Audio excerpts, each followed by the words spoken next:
Hello friends, বর্ণালীস food stories চ্যানেলে আপনাদের আরও একবার স্বাগত। তো আজকে আমি মটরশুঁটি আর ডিমের একটা রেসিপি নিয়ে এসেছি।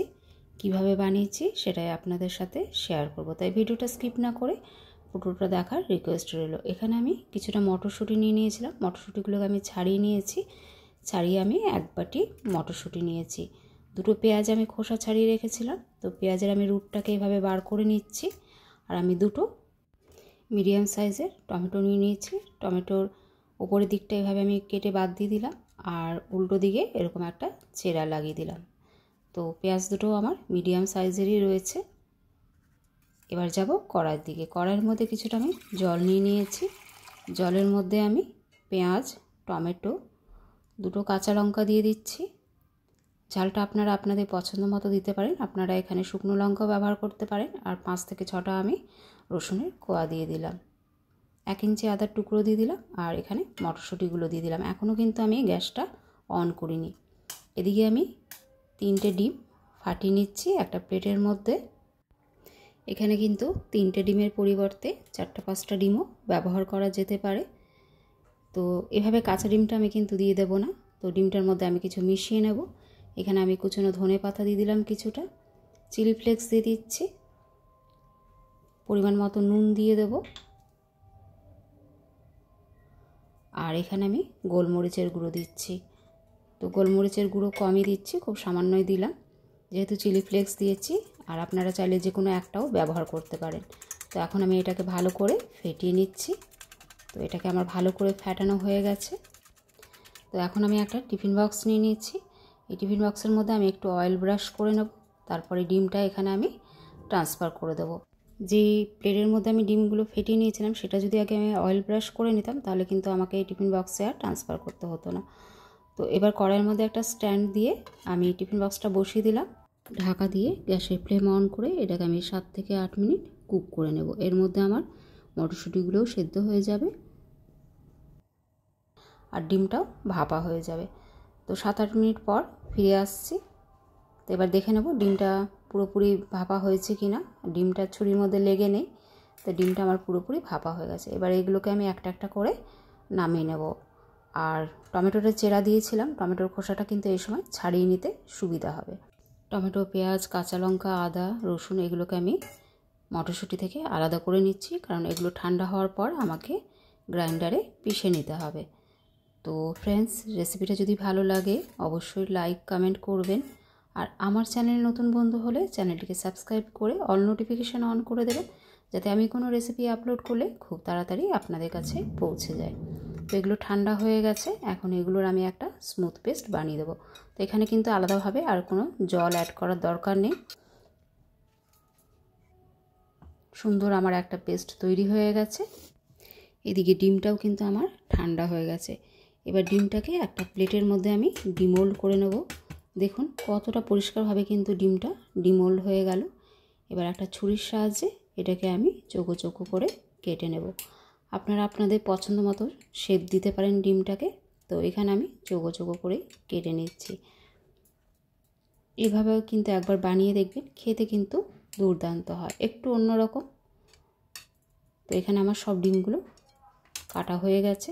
এরকম চৌকো চৌকোভাবে আমি কেটে নিয়েছি। এখন যাচ্ছি কড়াইয়ের দিকে। তো কড়াইয়ের মধ্যে আমি কিছুটা সর্ষের তেল নিয়ে নিচ্ছি। তো আপনারা চাইলে এখানে আপনাদের পছন্দ মতো যে কোনো তেল ব্যবহার করতে পারেন।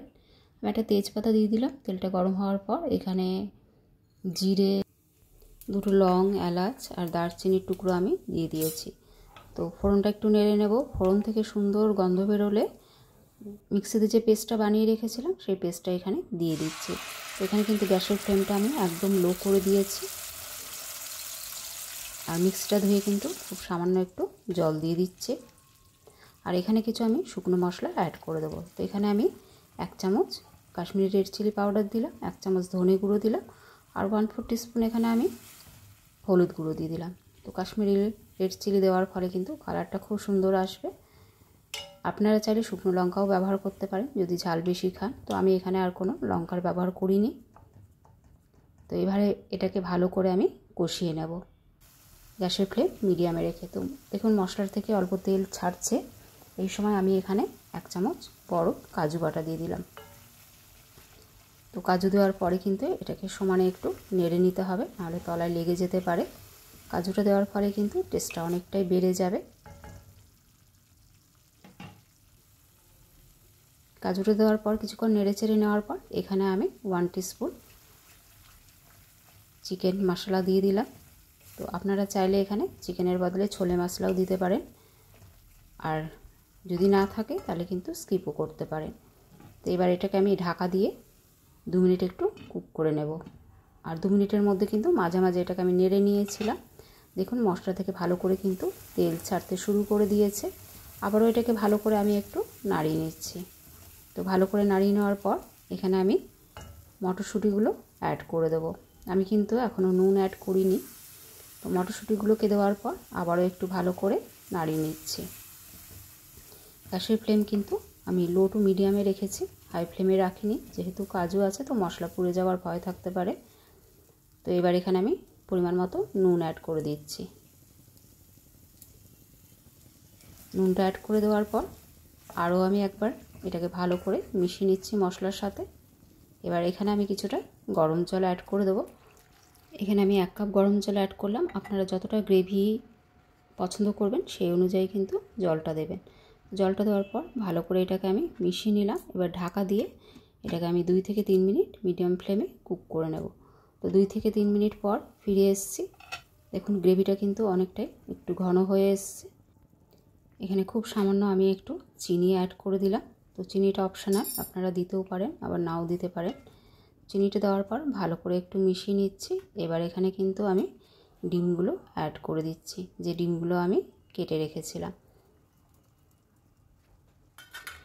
ডিমগুলো দেওয়ার পর ভালো করে মিশিয়ে নিচ্ছি। এবার ঢাকা দিয়ে 2 মিনিট একটু কুক করে নেব, যাতে কিন্তু মশলার ফ্লেভারটা ডিমের মধ্যে ভালোভাবে চলে যায়।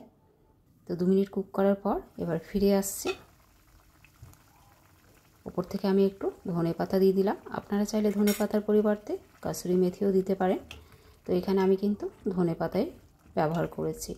তো ভালো করে মিশিয়ে নেওয়ার পর গ্যাসের ফ্লেম অফ করে 2 থেকে 3 মিনিট একটু আমি স্ট্যান্ডিং টাইম দিয়ে দেবো।